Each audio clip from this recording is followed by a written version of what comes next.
Jangan buka payung dalam rumah.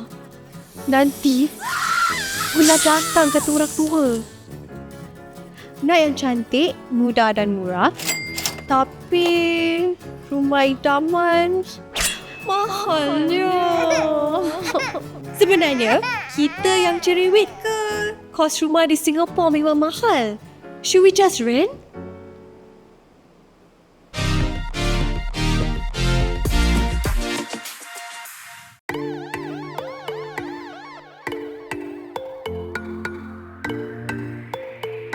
Korang ada rumah idaman tak? Rumah idaman ada. Ada? Of course ada. Sikit. Dalam my imagination je lah. I want yang rumah macam mungkin tepi pantai. Atau macam those Bali vibes, you know, yang lampu dia macam tak terang, dia macam malap-malap sikit. Wow, boleh imagine ya. Jadi kalau bosan dia terus keluar boleh pergi beach lah. Correct, betul. Actually, I'm a city girl. Nampak? Tapi rumah idaman kat situ. Feeling lah. Mungkin sebab hidup dekat city kan sibuk kan. Ya, You nak get away from the hustle lah kata orang. I pernah nampak satu rumah ni along the way. Ni nampak near my neighborhood lah. Rumah ni landed 3 tingkat.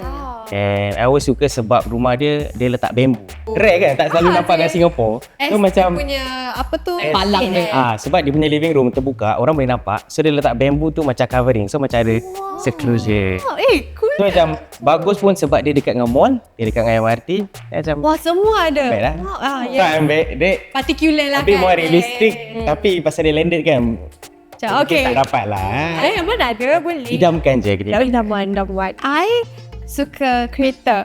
Jadi I nak somewhere where I boleh simpan kereta-kereta. I tak nak kereta mainan, I nak kereta. Kereta besar. Kereta besar. Sports car. Jadi living in Singapore memang mahal dah decide to have a house.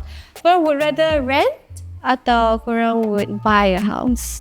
Best kalau belilah. Betul. Saya seorang freelancer kan, jadi pendapatan saya tak tetap. Jadi it's based on macam projek dan sebagainya. Jadi kau nak beli rumah ke, nak rent ke, really nak kena tengok kalau mampu ke tidak. Kalau beli kan sekarang ada grant. Yes. Then diorang nak kena tengok dia punya CPF and everything. Saya pun self-employed juga kan. Jadi sebab kan freelance about the same. Cuma nak apply tu untuk dia punya eligibility untuk dapat rumah tu pun susah. Sebagai seorang yang ada kerja full time, saya pun fikir, I think soalan ni berbalik pada konteks lah. Tengok pada individu. I think untuk generasi kita lah, soalan tu mungkin maybe it's not so. Mungkin kita tak terfikir lah nak beli awal-awal lah. Tapi nak beli pun susah sebab sekarang ada, you kena ada partner. Kalau you below 35 years old, you kena ada partner macam fiancé scheme. Beli pun you kena ada at least satu orang ada kerja tetap, lagi satu freelance. Kalau you tak ada partner, you kena tunggu sampai 35. Wah, stress tau. Kalau korang waktu rent dengan beli, mana satu lebih murah? I pernah rent out a house within the years, macam mana kita tinggal as per usual. Dan kalau kita beli, it's more expensive than kalau kita actually own a house. At this age kan, memang I tak fikir tentang nak beli rumah ke, because I still sayang my parents and I want to, kalau boleh nak tinggal dengan orang Sampai bila-bila. Sebab dah syok.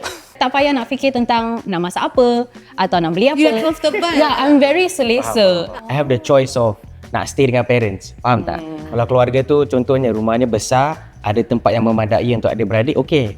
Tapi sekiranya adik-beradik ramai, ini ada faktor lah yang mungkin for some people tak ada choice lah, tak ada pilihan lain, memang kena keluar dari rumah itu. Adalah konteks yang berbeza yang buat orang tu terpaksa untuk cari rumah. Betul. So sekarang back to your question lah, sama ada kita nak beli, kita nak sewa, mana satu lagi make sense I guess. You pernah rent? I pernah rent. How was it? Berapa lama tu? I rent for 6 months. Mungkin antara kalangan kita tak tahu tentang bagaimana sewa kan. Because ada dua tau. Satu open market, satu sewa under HDB, betul? Ada ke? As in like, tak tahu. kan ada polisi-polisi. Saya pernah sukarelawan, kita tolong orang-orang kat rental. So kita buat servis lah. Yes.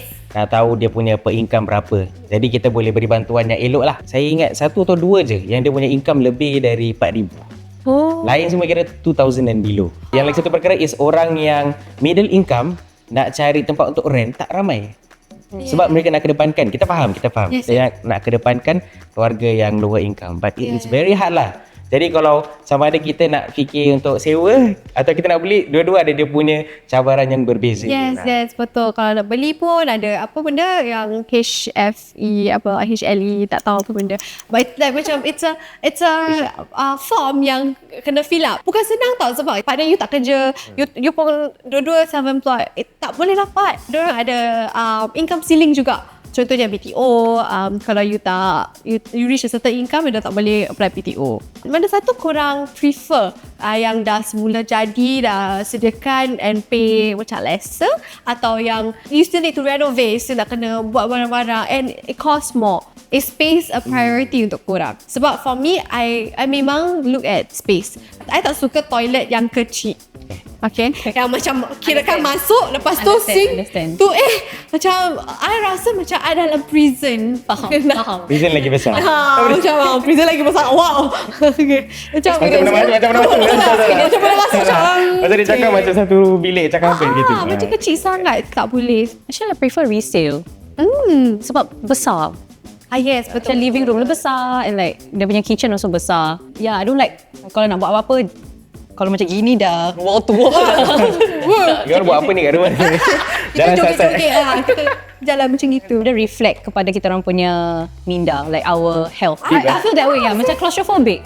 Kecil dan rasa macam tenggelam kat dalam. Betul-betul. yeah. Of course lah, kita semua ni nampak rumah-rumah lama memang lagi kita prefer lah. Sebab besar, dia punya amenities pun dah established lah. For me, is the amenities lah. Contohnya, klinik. Mungkin kita terlepas pandangan, but usually klinik is something that kita, if it's very far, kita susah. Sama ada untuk diri kita nak bawa diri pergi klinik atau nak bawa keluarga. Contohnya, lagi satu mungkin NTUC lah. FairPrice, Sheng Siong, apa-apanya. Tu mesti ada dekat. And like satu benda mungkin terchange lah. Sama ada MRT atau bas. Sebab kalau mungkin dia amenities okey, ni semua okey, tapi kita tak ada kereta, kita naik public transport. Betul. Memang leceh lah. Kita kena bayangkan, kita beli rumah ni, dia ada investment kan. Tapi kita bayangkan hari-hari kita pergi kerja. Dia keluar masuk. Bayangkan kalau nak pergi tempat kerja, naik 2 bas, 1 train. Imagine tu pergi dengan balik. Every day. Wow. And so ini adalah perkara yang mungkin kita, or a lot of couples lah sekarang akan bincangkan lah. Because kita punya priority sekarang pun berbeza. Kerana kita tak ada keluarga, tak ada tanggungan. Amenities lah yang important. Jadi kalau you move out, then you will bring your parents sekali lah atau because then that will be lain already. Cara ciri-ciri untuk mendapatkan rumah dah Correct. lain. Saya punya plan sebenarnya untuk stay dengan my parents. Assuming lah kalau sekiranya saya berumah tangga, saya akan ajak untuk live together lah. Tengoklah 2-3 tahun. Kerana isteri pun ada haknya juga kan. Jadi sekiranya dia kata saya nak space sendiri, cara saya cari jalan tengah adalah cari daerah yang berdekatan lah. Walaupun kita kedepankan hak isteri, tapi kita juga pun hak ibu bapa kita dekat. Jadi bila nak jenguk kalau sekiranya dia orang sakit, kita pun tak keberatan lah. Kita pun kena fikir diri kita ada juga. Ada balance kat situ. Correct. Kalau let's say dia nak kat Pasir Ris, tapi kita tinggal dekat Jurong. Teruk lah kan. Tak sayang tu apalah, sayang. kita salam gitu. Sayang tu sayang, tapi you kena faham sikit. Manusia. Like for yourself pula, Ari sulung ke bongsu? Bongsu. Wah, padanlah dengan keluarga. That's like very rapat dengan my keluarga because my abang dan kakak semua dah kahwin, semua dah ada rumah sendiri. Jadi I am seorang lah kat rumah. Bongsu privilege. Really bongsu privilege. Jadi bila yang waktu sewa dulu, is it berdekatan dengan your family? So tetap inside, kita LDR, long distance relationship. It's depend on mana korang stay lah kan. Tapi kawasan mana yang korang nak beli? Nah, I kan bias lah, central lah. Alamak. Because I live central. Mahal je. Okay lah, if you say kalau nak tak factor in harga rumah, central for me adalah tempat baik lah sebab equidistant. Satu benda bagus is just yang kita tak jauh from everything lah. Tapi macam contohnya saya ada kawan yang live in north side, pasal dia ada keluarga kat Johor. So dia senang nak naik turun. Woodlands. So dia senang kalau untuk dia, senang untuk tinggal north, easy lah nak pergi Causeway dan balik. Actually, now that I think about it kan, Woodlands doesn't sound like that bad. Too bad. Yeah. Apa ni? Tak ada. Ada mana? Inside. The GST hike kan. Jadi semua benda mahal. Yeah. Kalau Tapi masuk- indah lah. Kalau masuk JB buat grocery, keluar balik, I think lebih Boleh seronok lah. Apa tu importantnya having your own house, you know, home ownership itself? What's your priority in terms of that?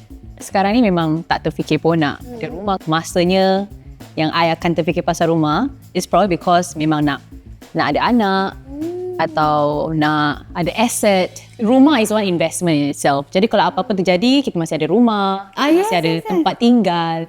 Dan that is basically I think my priority lah kalau nak fikirkan tentang rumah. Kita punya fasa hidup dia akan ada keperluan yang berbeza. So mungkin sekarang kita punya keperluan belum lagi lah untuk mendapatkan rumah, tapi at some point mungkin kalau ada rumah tangga, ada anak dan sebagainya, saya rasa penting lah for us to have kita punya own space, tempat yang kita panggil rumahku syurgaku. Wow, tagline dia. Dari sana kita boleh ada a fresh start. Kenapa kita pun adakan this conversation, sebab rumah just mahal. Tapi ideally kalau sebaiknya semua orang nak, memang it's important lah kita nak ada tempat kita sendiri juga. All in all memang important, memang priority. Tapi kemampuan yes or no, kita pun tak tahu kan. Kalau korang dah ada rumah, jangan lupa jemput ya. Yes. Terima kasih terima kasih. Sekarang kita Sevi boleh masak kan, so datang tolong masak. kita ada rumah baru, kita buat makan.